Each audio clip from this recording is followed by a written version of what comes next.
Has the microswitch on your steam electric iron gone quiet? Does it feel gummy? Your switch may have burned out. Replacing it with a new one will repair your iron, and we're going to show you how.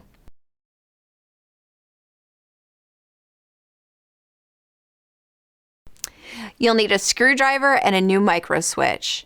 We estimate that the repair will take about 10 minutes. We give it 1 out of 4 screwdrivers on our difficulty scale. Before starting any repair, make sure the power to the unit has been shut off. It may be best to disconnect the iron from its power source. You'll need to remove the screw or screws holding the switch in place.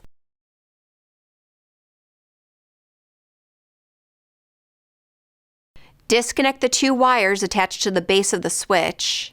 Remove the old and connect the new microswitch. Now reattach the housing.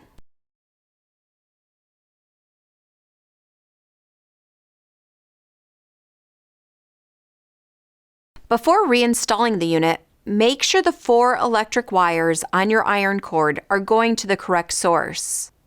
Having the wires reversed is the #1 reason a microswitch gets burned out upon first installation.